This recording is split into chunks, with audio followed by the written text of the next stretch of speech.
Hi, everyone. We'll just give people a minute to enter into the webinar.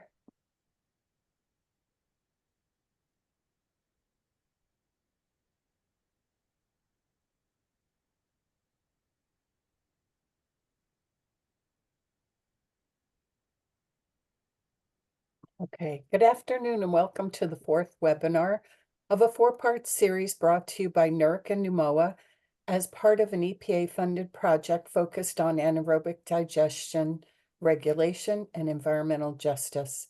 This webinar is focused on environmental justice and in anaerobic digestion, green solutions, just outcomes. I'm Marianne Remolidor, Assistant Director of the Northeast Recycling Council. Before we get started, I'd like to review some housekeeping details.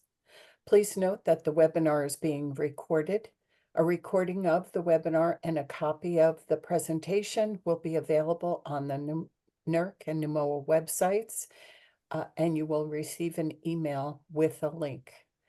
Please use the chat to ask any questions for the presenters, which we'll get to once everyone is finished speaking. You will receive a brief survey after the webinar. If you could please complete this, it'll help us assess the impact of this event. Please keep yourself on mute throughout the webinar. Today we have two great presenters who are our project partners. Sharon Lewis is the Executive Director of the Connecticut Coalition for Economic and Environmental Justice and has dedicated over 30 years to raising awareness about the disproportionate impact the placement of regional waste facilities, such as landfills and incinerators, have in low wealth and communities of color, which are already burdened with high levels of pollution and other environmental hazards. Bobby Wilding is the co-founder of Clean and Healthy New York with over 20 years of environmental health advocacy experience. Without further ado, Bobby and Sharon, would you share your presentation? Good afternoon, everybody. Good afternoon. All right.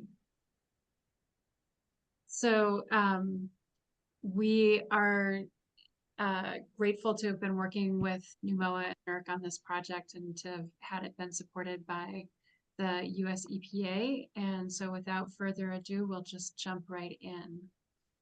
To start things off, we're just hoping folks can put in the chat which constituency are you part of? So we've got a lot of different kinds of perspectives that could be in the room. Are you a community member? Are you a regulator?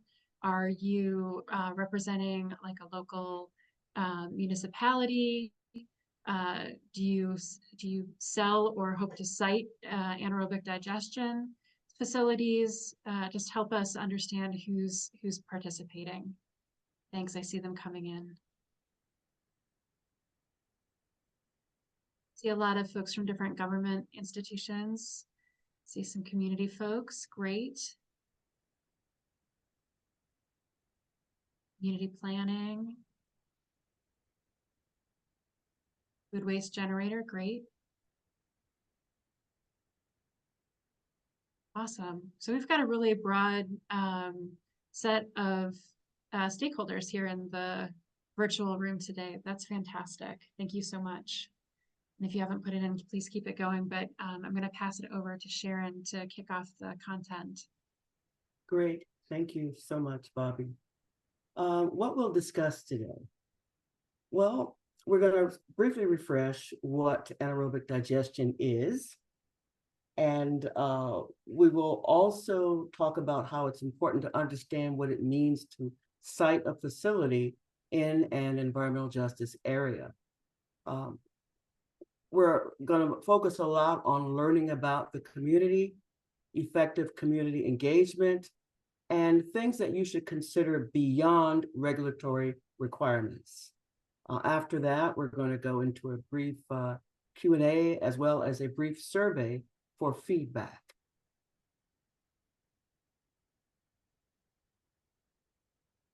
So I don't know if you all can see this, but can you put into the chat what you think is wrong with this picture?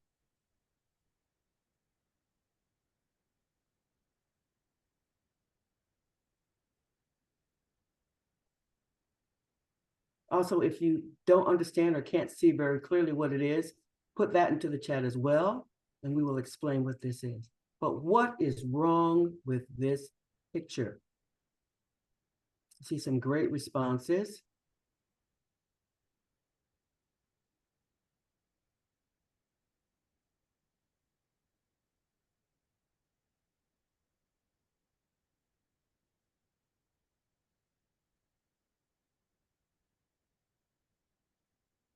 Wonderful. Well, keep it coming, and I'll just talk to you briefly about the origins of this picture and what occurred when it occurred.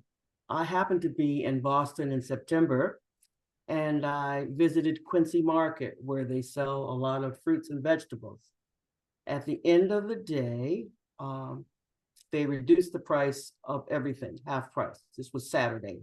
They don't operate on Sunday. So Saturday, they just wanted to slash the prices.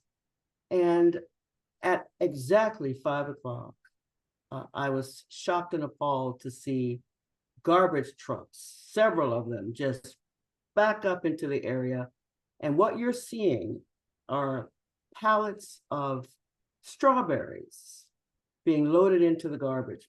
Good strawberries, edible strawberries, but the market was closing and nobody wanted to give it away. There clearly was no option to send it to a shelter or a food bank or somewhere where someone could utilize this. So they made the decision to throw this food away. In the truck that you see, the blue truck, those are pallets of strawberries. And if you can see a little sliver of another truck to the right, it's a closer view of another truck, but there's strawberries and tomatoes on the ground. This was so shocking and appalling that several people, including myself, took photos. This is not the type of photo to take where, oh, this is what happened to me in Boston. I think most of the people who took the picture were so shocked they had to have visual proof of what they were actually seeing in this day and age where people were actually throwing food away.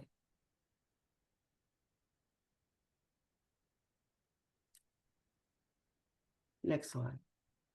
So this is just to, again, that promised refresher on what anaerobic digestion is. This is one possible way to take food waste and other organics and convert it into materials that can go back into the nutrient cycle or the material cycle or energy cycle. And so this is a broad description of anaerobic digestion where it's sort of, this is agnostic about what kind of inputs you have. We will talk about it again in a second, but I would caution that if we're talking about creating anaerobic digestion digestate that can be used for things like fertilizer or other places where it's going back onto the land, mixing biosolids and food waste will result in a toxic mix that does not actually improve the soil, but can actually spread contamination and things like PFAS. But food waste anaerobic digestion can go out into these different uses.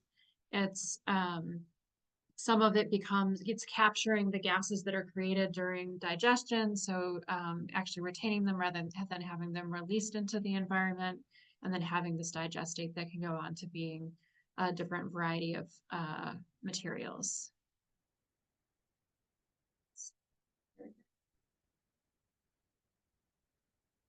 Okay, so what are some of the benefits of anaerobic digesters?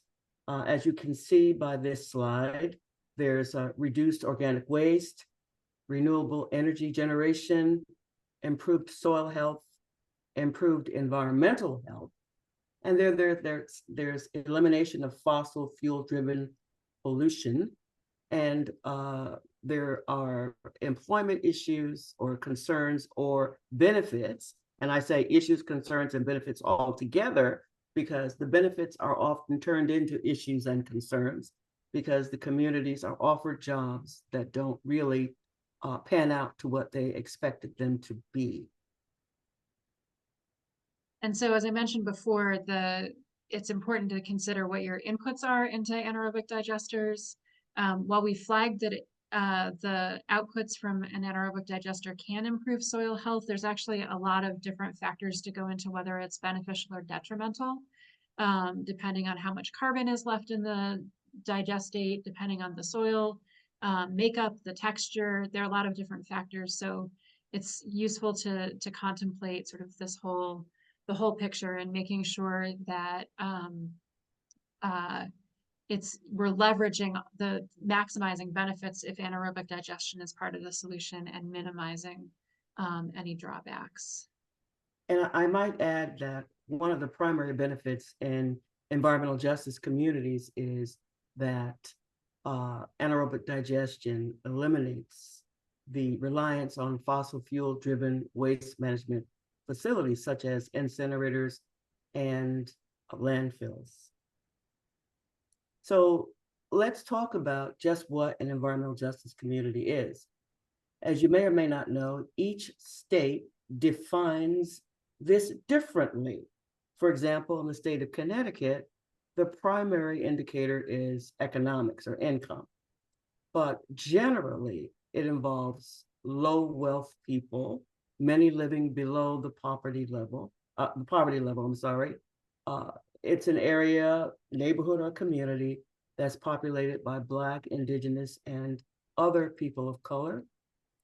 And one of the primary features of an environmental justice community is that the community already has a disproportionate number of facilities that cause environmental health and environmental problems, period, leading to a reduced quality of life.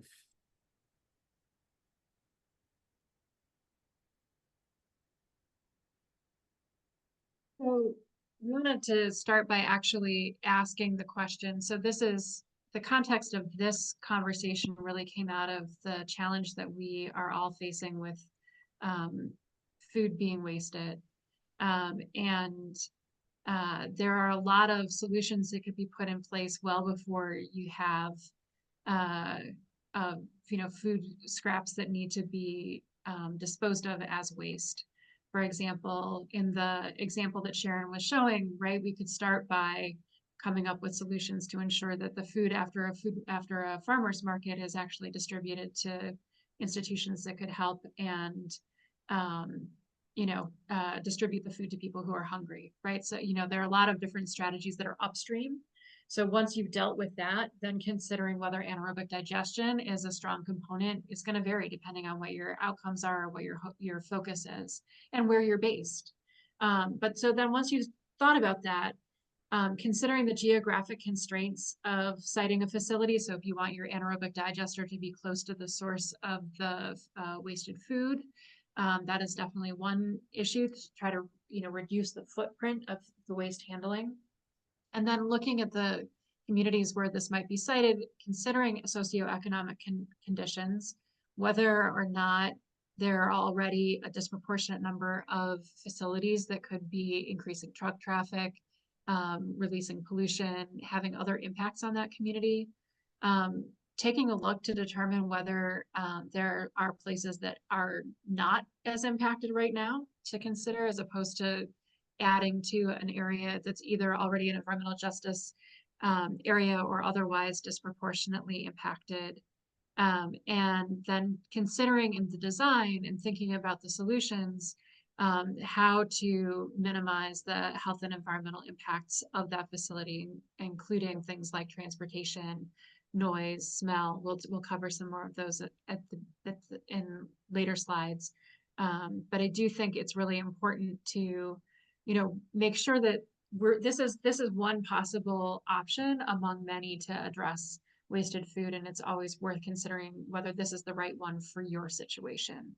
And then how can you put in safeguards, contingencies, emergency plans that really, where a facility is sited, ensure that the safety of the surrounding community is first and foremost.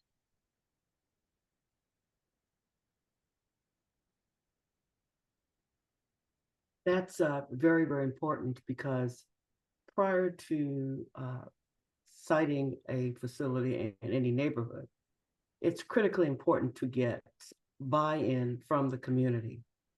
So you must hold your conversations with them early and often. Uh, any environmental justice community will tell you that they'd like to hear from you before you decide to purchase the property and spend hundreds of thousands or even millions of dollars into your proposed project. Because after you've done all of that, it is virtually impossible for the community to have a say into what's going to impact them. So you need to start early and often, but most importantly, you need to also translate your information into the relevant languages of the folks who occupy that community. For example, if the community is primarily Latinx, then where do you think you should translate, or how should you translate? Where should you advertise? Where should you make yourself known? And the types of media that the predominant people use. Also, you need to have your meetings in locations where community members feel comfortable. So it is very important for you to have them tell you where the appropriate locations are. And one of the things that always amazes me is that when you have your meetings with folks, you speak in a language that nobody understands. Oftentimes it is definitely Greek. So what you really need to do is partner with a community organization or someone else who can start first, educating the community before you even talk to the community, before you even make your presentation. Let people understand what you are about to say so that they can ask the appropriate questions. All of this before deciding on a location and while developing the project, while spending hundreds of thousands of dollars on developing the landscaping and the remediation and the architectural sketches before completing a draft permit. All of these things have to be done prior to. And also consider providing community benefits, providing benefits to the community. How are you going to benefit the community and in what ways? All these things must be thought about prior to you coming into a community and just deciding to set up shop, open up the doors and say, we're open for business. So I would note that right now, the way that current regulations work, intended initially in their creation to give the public a voice before plans are finalized. Companies, as Sharon has alluded to, spend a lot of time and money preparing their plans. And then that draft plan, becomes something that people have the chance to respond to. That's sort of the regulatory structure. But in practice, what that usually means is after all that money is spent, any sort of community engagement often becomes an opportunity for the facility that wants to site there to defend their plan rather than to think about solutions to the concerns that communities are raising. So what we're encouraging folks to think about, and we'll talk into more depth about sort of the continuum of engagement in another slide or so, but really looking to enhance public participation, to have a dialogue that is early in the process. This is something that New Jersey has now put into law. So different states have different regulations. New Jersey has a law requiring enhanced public participation processes in environmental justice communities. New York currently has a regulatory commissioner's policy from our environmental agency that allows for that to be called into play, but it's rarely put into practice. And so there's a bill that's very similar to New Jersey's moving its way through the legislature here in New York, where I am. So this is something where you're going to see a variety, but we were hoping to encourage, and what the community engagement guide that NERC and NUMOA have put together is really aimed at those best practices that result in the deepest community engagement and the ones that most empower community residents to have a say in what's coming into their communities. And I might add that Connecticut has an environmental justice law that's been on the books since 1993, signed into law by Republican Governor Jody Rell in 1992, but became effective in 93. Ours was the first in the nation, and it was primarily a public participation law, and it didn't have much bite to it, didn't have any sort of enforcement provisions. And a lot of people criticize it because of that. I don't criticize it because of that. I say that this is a great first step. It allowed people to be involved. The public participation process is extremely important. It gave guidelines to the prospective permit applications to tell them what they needed to do with regard to communicating with folks, how to communicate, how often to communicate, where their information was supposed to be printed or placed, whether there were placards in front of the building, whether there are relevant newspapers of the community. So I consider our first law a definite success. People in the state of Connecticut understand that they do have a right to question and to fully participate. And I do believe that that was the intent. Throughout the years, we have changed it. And in this legislative session, we're tweaking it once again to make sure that it's more meaningful and impactful for the folks who are devastated by the impacts of all types of pollution. So, as I mentioned before, there's really a continuum, and a lot of the way that regulatory structures are designed, often it's focused on the informing sort of early stage of just broadcasting information out to the community, or perhaps getting feedback in a limited fashion. But there's really a lot of steps that can be taken to ensure the community co-design and acceptance of programs or facilities that's worth really exploring. So, this is in the community engagement guide in more depth. There's more to this table than you can see on the screen. But Sharon, do you want to start by talking about informing? Sure. It's really important for you to inform the community about what you're doing, how it's going to benefit them, and of course, society as a whole. So, newsletters, fact sheets, open houses, demonstrations, models of the facility. It's really important for them to see exactly what you plan to do and provide additional resources, links to additional resources that people can go to educate themselves on the process so that the next time they meet with you, and there will be a next time, they'll be able to ask even more poignant and impactful questions that would affect their decisions. So the next step up, besides just broadcasting things out to the community so that they have information, is to then solicit feedback in a fairly regimented process where you're sort of constraining the conditions of response. So you're looking for feedback on alternatives or analyses or decisions through techniques like surveys and focus groups and community meetings. So that's where you're asking for input at within the defined parameters that you are in your own framework for. Exactly. And the next one is involving. It's really important. Involving means integrating people into the entire process, working with the community members to ensure that their aspirations and concerns are considered at every stage of planning and decision making. So when you have a meeting where you have maybe workshops or whatever, listen to what people are saying. How do they feel about the design of this? How do they feel about the additional traffic? How do they feel about the odors? How do they feel about the fact that their property values may decrease as a result of this ugly looking facility?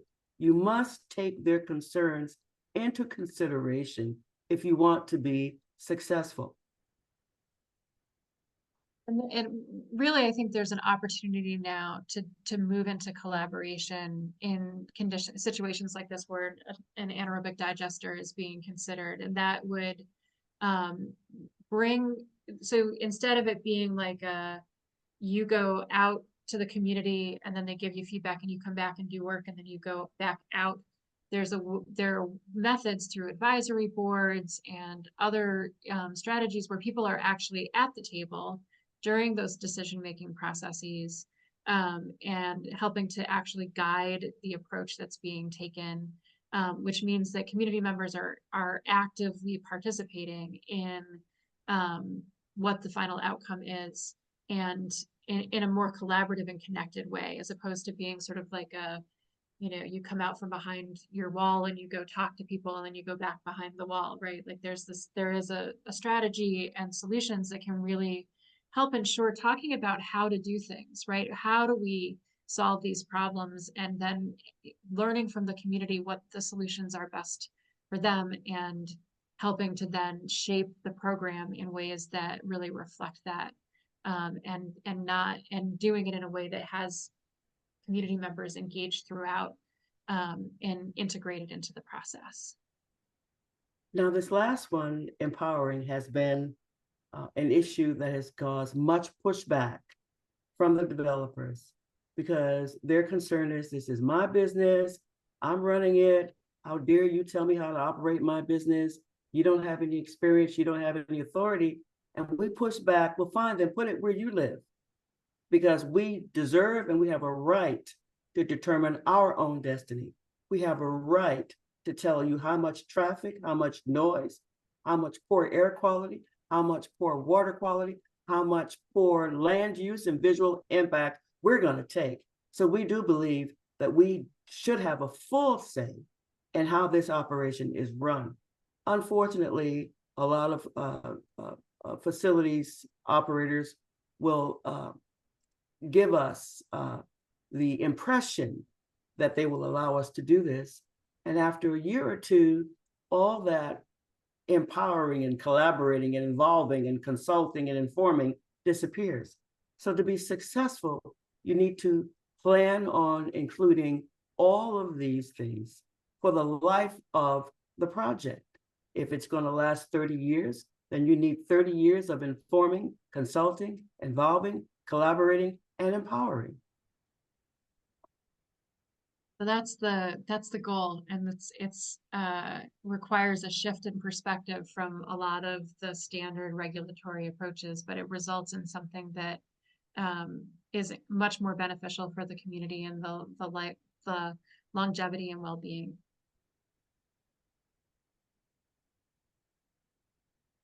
So the most important thing is to develop a communication strategy where, number one, it's a two-way thing. But your strategy should involve identifying who you should be talking to. Who are the key stakeholders in this community? What do you want to communicate? And when? When do you communicate? As we said previously, communicate early and often. It would be great to have you say, hey, community, I'm thinking about developing an anaerobic digestion facility in your neighborhood. It'll be great for you to say, at the end of the day, this facility would eliminate the incineration process and the landfilling that adversely affects your health and well-being.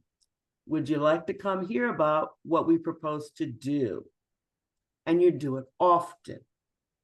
Then you decide where.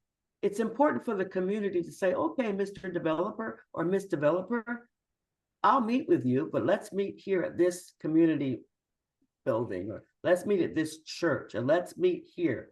It's important for the community to decide where the in-person meetings are going to be held. And also you need to find out what's the preferred social media that they use. Is it TikTok? Is it Zoom? Is it Insta? Something, I don't know what that is, but find out what people listen to, go to, are on all the time, and communicate via those types of media so that you can let people know, hey, this is what we want to do. You can't just stop at your traditional way of informing people. Most developers will put an ad in the local newspaper, like the Hartford Current or wherever state you're coming from, and they'll think, okay, that's fine. But what you should understand is most community folks don't read the predominant newspapers of their locations, because those newspapers tend to shed a negative light on those communities. So they really depend upon smaller community type newspapers and newsletters and Facebook and all other types of social media. So you need to understand this. And the way to understand this is to identify those key stakeholders who can tell you where to go.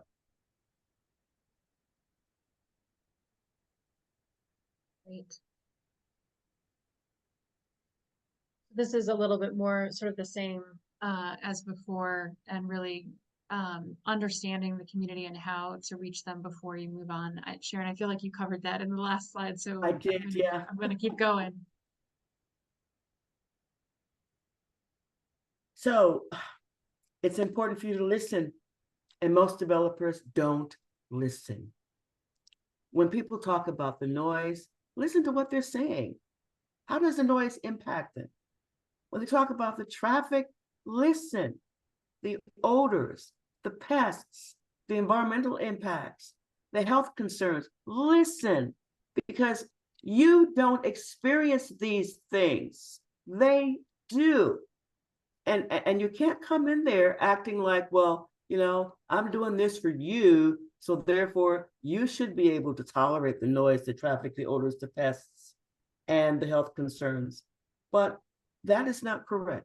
I shouldn't have to tolerate anything, especially when this is a regional facility that you are proposing, which means that other cities and towns, and sometimes other states, are trucking their organic waste and other things that are used, that the anaerobic digesters digest, into my neighborhood. So you don't have a problem with the noise or the traffic or the odors. So you really need to pay close attention to how all these things are impacting me, because when you get rid of your stuff, your garbage, your waste, it doesn't go to where you live. I think that's really a key piece of why the community engagement and in moving into collaboration is important, because it's oftentimes, we know that we talk about, you know, solutions to environmental challenges and how that's a good thing, right? We sort of like put it in capital letters as a good thing, but there are always impacts. And when the people who are benefiting are not the same people who are experiencing those impacts, this is where we end up with environmental justice concerns, right? And so communities that don't have historically had facilities cited in them are the ones that live with those consequences, and the benefits don't necessarily come to them. Now, this could vary, right? You could have a lot of food waste coming from grocery stores and restaurants very close to communities that are environmental justice communities. But even still, at the end of the day, minimizing the harm and maximizing the benefit is really the key. And that's what community engagement helps design, right? If you're co-designing this with the community and they're the experts on what the impacts are and what they're experiencing, you can really leverage that expertise in order to have a facility that has community acceptance and really is not doing harm and is reversing sort of the current structure of the way that systems have been set up in the past and impacting communities disproportionately.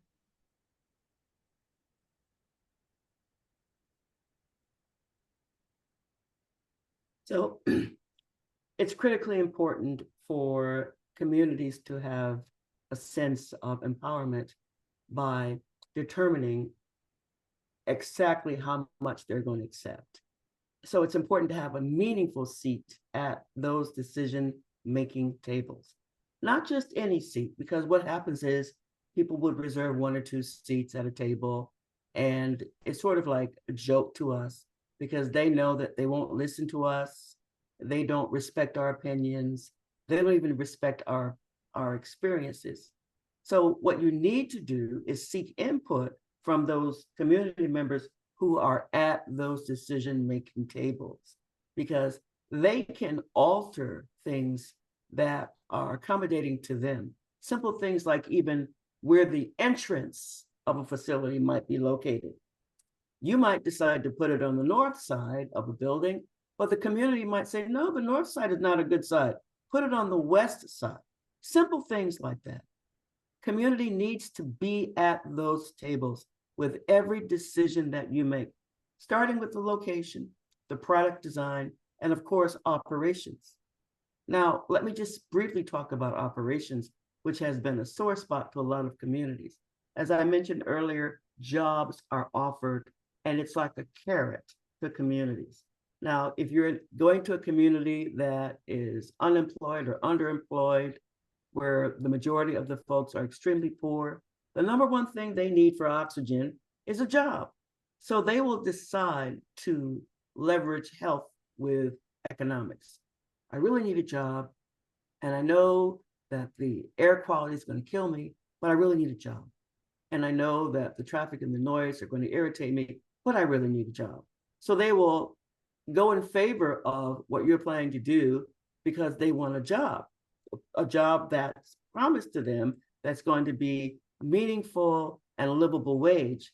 Unfortunately, when the facility is built, those jobs sort of disappear, and the developers bring in folks from different cities, different states, different whatever, and the community's jobs are relegated to the most dangerous, most insignificant, and the least paid jobs available.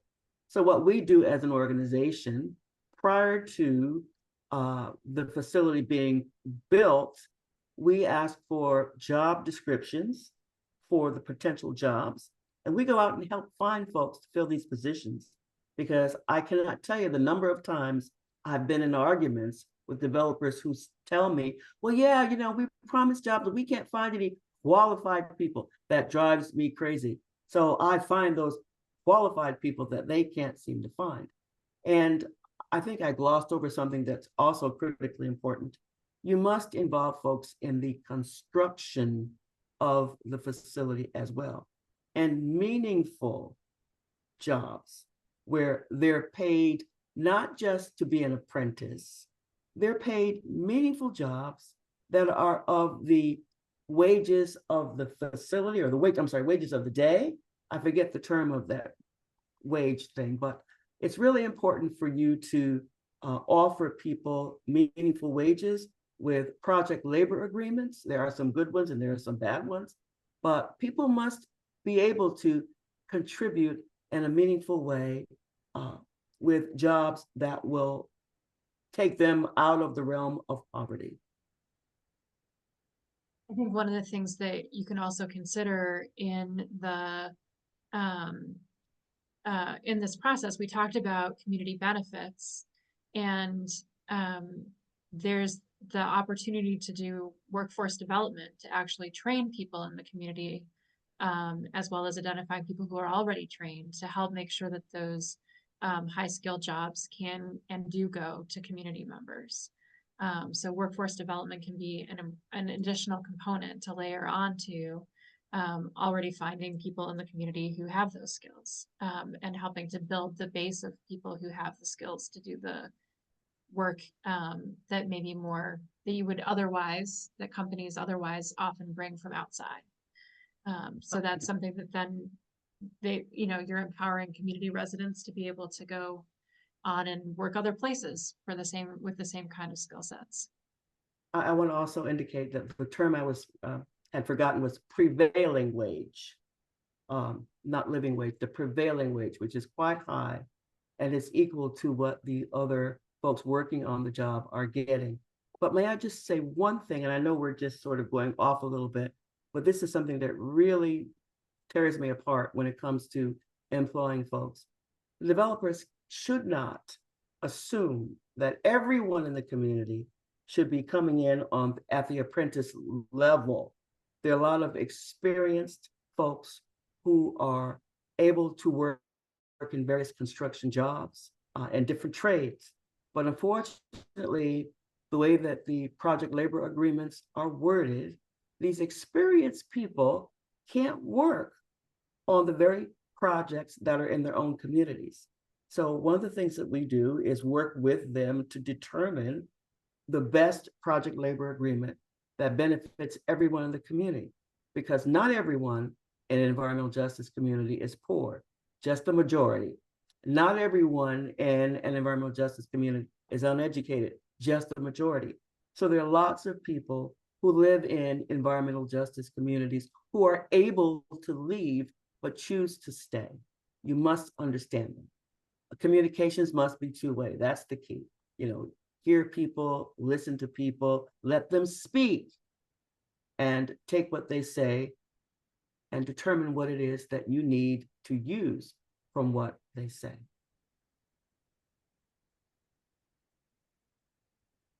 There we go. That's our presentation, and Marianne's going to help moderate the questions. So if you've got other questions for us, please feel free to put them into the chat so she can grab them. Sharon, I'm wondering whether you've got any kind of template or successful kind of agreement that you were just discussing that we might be able to make available if people were interested. I do. I'm modifying it as we speak. I don't know how soon I can make it available, but I can make one available. I have one that's a bad project labor agreement, and I like to display that one because on its surface, it looks great. For example, it states that the contractors must hire folks who live within the community. And people think, oh, that's great, that's great, that's great. But just think about this for a minute. If you are an experienced construction worker, and we also know that the construction trades are some of the highest paid, are you still living in Hartford? Or are you just moving on up? If you're making $2,000, $3,000 a week, are you staying where you are? Or are you going to go to the suburbs? 9 times out of 10, you're going to move out of Hartford to the surrounding areas. So saying that you're only going to hire or give preference to people who live in Hartford excludes those experienced people who no longer live in Hartford. So what's left in Hartford is a pool of inexperienced, untrained folks who, when working, work at the lowest levels possible as laborers and as apprentice workers. They get into these training programs where they often talk about, all I get out of this is a certificate. I've spoken to a lot of people who have books and books and books of certificates, but no jobs. So I'll stop there because I don't want to turn the direction away from what we need to talk about. Okay, Bobby and Sharon, thank you so much for your presentation. Just wanted to remind everyone, if you have questions, to post them in the chat. And I wanted to mention that as part of this NUMOA NERC project, we had completed several documents, and the links to them have been posted in the chat. They'll also be resent to you with the follow-up email that includes the links to the presentation as well as the recording. One of the questions posted in the chat asks, how hard is it to get an anaerobic digester built anywhere in New England? I would suggest that you take a look at the regulatory guide that we developed for this project. It outlines the air, water, waste, and EJ requirements for each of the 11 Northeast states when wanting to site or operate an AD facility. And that's a great resource to use. I don't know, Bobby, if you or Sharon have opinions about AD operations at wastewater treatment plants. Any thoughts on that? So Sharon, do you have something? Well, no, I haven't really thought of it, to be honest with you. I'm trying to think now. The only one that I know of personally is one in Connecticut, well, in the Hartford area, in Southington, Connecticut, called Quantum Biogas, and they only handle organic materials and food waste. Wastewater treatment plants. I would not like it. I just can't imagine how that's going to be safe for any community. But Bobby, if you have any other opinions on that. Yeah, I mean, I think that so in the chat there was it's been a lively discussion that I popped open with the referencing PFAS. We know that PFAS ends up because of widespread use of PFAS in consumer goods and manufacturing processes. We know that biosolids at wastewater treatment plants do have high levels of PFAS. And so I think the issue is really what is the digest state going to become? And I think that's an open question. It's a challenge that I think any solutions for wastewater treatment plants are challenging because we know that, for example, up in Maine, where biosolids spreading on land and agricultural land was very heavily promoted, that there are numerous farms that have discovered that the PFAS contamination from that has made the food that they were growing or the dairy that they were raising from the cows that they were raising from that land no longer saleable as food. And so I think it's really just important to think about where the outcomes get directed at, where the outputs are directed. So I think that goes beyond anaerobic digestion into sort of just the broader challenge of a lot of where my work is to turn off the tap on toxic chemicals. So these conversations don't have to happen. And we're like, hey, it's organic waste. This is great. We can use it for going back into organic cycles. But unfortunately, that isn't where we are in 2024. Thank you. Another question is the routing of food scrap towards a compost site instead of AD part of your considerations as well? Absolutely. Our first consideration is at the very beginning, trying to avoid the waste, period. If you can find someone to give it to, for example, the situation in Boston I spoke about, we're trying to eliminate this food going into the waste stream to begin with. So yes, composting is a very good way to eliminate the food even going to an anaerobic digester. Mhm. And I think the question becomes when you're thinking about how,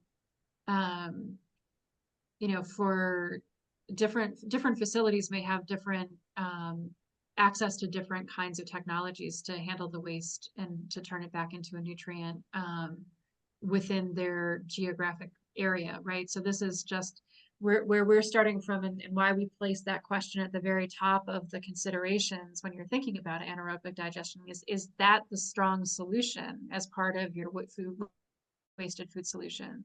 So if you get into the question of that and you say, yes, AD is a good solution, and then a lot of the discussion that we're having follows. But composting may be a very viable option. And if you've got successful, large scale composting that can effectively break down the food scraps that you have, that, we're not advocating for one technology over the other. Exactly. It's a part of the overall waste management solution. Any recommendations on how to inform and involve communities deeply while also preventing disinformation that might come from a few individuals? Well, I think we've gone over most of those recommendations, but I will tell you that I cannot stress enough that you really must be embedded in the community. I mean, you just can't have a one-stroke approach where you drive by or drive through and throw out some flyers on the neighborhood or speak to a few, even if you speak to a few stakeholders one time, you really have to be embedded and so that you will understand exactly who the community is, how to communicate with them, what their concerns are. Like I said, listen to people. Don't do the typical drive-by, sit in your car, observe people, and drive away and say that, oh, I've done a great job. This is what I've observed, and this is what they want, because we all know that that is not true. You have to be sincere in your approach. And I think that you're never going to get away from people having, disinformation is sort of commonplace with every topic in 2024. But I think that's where, when you have the kind of trust that Sharon's talking about building, you can actually have community members talking with each other about accurate information, right? So you have people who are out there who understand what's going on, who can, it's not a simple, like, we're over here trying to tell you the right thing. It's really that you've deepened the community understanding. I think the more that you do the deep engagement that Sharon was talking about, the more, the less disinformation is going to stick or going to spread. You're right, Bobby. And one of the things that I do, which I find to be so effective, which a lot of people don't like, is I come out with the opposition. I come out first talking about the disinformation. And I say, yeah, some of these things are going to be true. However, we're going to do our best to mitigate these things. We understand that nothing is 100%, nothing is perfect, but all we're asking is that you make an earnest effort to mitigate the harms that this facility may cause, and be honest about the negatives. Don't just talk about the positives without talking about the concerns or the negatives that may come along with this process. If you do that, then your trust is totally destroyed, because every community knows that there's two sides of every coin. And if you only talk about the shiny side and not the dull side, you're telling me that you're lying. You're telling me that you're holding something back. You're telling me that there's another side to this that I might not like, and you just don't care. I'm wondering how to identify the most appropriate community organization to partner with, especially if you're in an urban area where there's lots of different organizations that exist. How does one go about identifying the best one to work with? Well, I'm partial because I run an organization that's an environmental justice organization. But if this is an environmental issue, environmental concern, I would look for environmental justice organizations. And I know for a fact that the state of Connecticut's Department of Environmental Justice has a complete listing of all of the environmental justice groups in the state of Connecticut. So if you're not aware of who we are, where we are, I would suggest you go to the Department of Environmental Protection of your state and ask them if they can assist you with identifying the appropriate environmental organization who could help you. Bobby, did you have any? Yeah, I think in general, you want to look for organizations that are representing the community, right? So that they're led by and serving the same people, right? Like, so that you're actually reaching community folks and not, for example,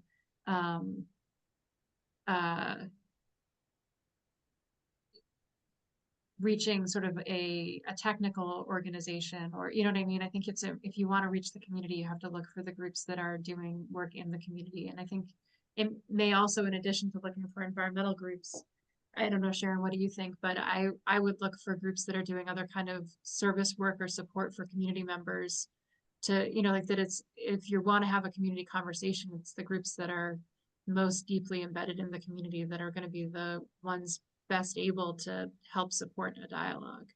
Well, of course, I agree with that entirely, because, the environmental impacts, negative environmental impacts include all types of social service groups, from housing to education to health. So you really do need to include everyone. But when it comes to the environment, not all of those organizations understand the pros and cons of what it is that you're doing. So everyone needs to be at that table when you talk with those stakeholders. More importantly, the folks who live in close proximity to your facility, you really need to reach out to them.